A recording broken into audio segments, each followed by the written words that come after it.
Els cosmètics són mescles de compostos químics i poden ser naturals o sintètics. Les ceres poden ser d'origen animal, vegetal o sintètiques. Les ceres animals més comunes són la cera d'abella o la lanolina i són absorbides per la pell amb facilitat. I les vegetals són la palma de canova i la candelilla. Els olis aporten brillantor, suavitat i vitamines. A més, hidraten i nutreixen la pell. Els pigments s'utilitzen per donar color i depenent del to al que vulguem arribar s'utilitzen uns o uns altres.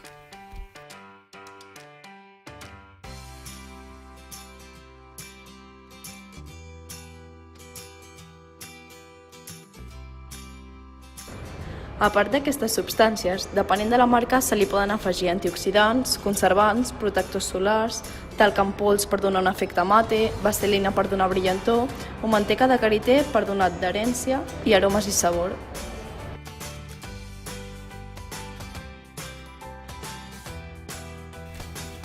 Els 5 ingredients bàsics, a part de l'aigua, són l'òxid de ferro, que s'utilitza com a pigment mineral, la cera d'abella, que impermeabilitza i dona densitat, el col·lagen, que enforteix i dona cos a les pestanyes, la vaselina, que les allarga i les protegeix, a part de donar suavitat i uniformitat a l'aplicar-lo, i per últim el pantenol o la vitamina B5, que eviten la caiguda de les pestanyes i les enforteixen. El talc i el midó són del 60 al 80% de la seva composició. Però també se li poden afegir antioxidants, pols de seda que dona suavitat i absorció, pigments, carbonat magnèsic per donar lleugeresa, polímers orgànics que eviten l'aglomeració o sabons metàl·lics que fan la mescla homogènia i actuen com fixadors.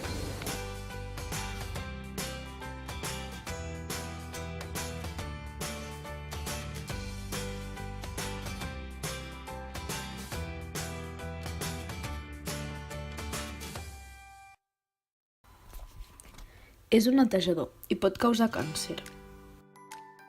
Aquests dos són conservadors cosmètics i són tòxics i cancerígens. S'utilitza a les bases cremoses i danya el sistema nerviós central. És un conservador i antioxidant, però és tòxic per al sistema immunològic, la pell, els pulmons i el fetge, a més de que pot causar reaccions al·lèrgiques. S'utilitzen els esmalts i perfums i augmenta la capacitat de crear mutacions genètiques. Suavitza i humiteja, però és tòxic per al fetge.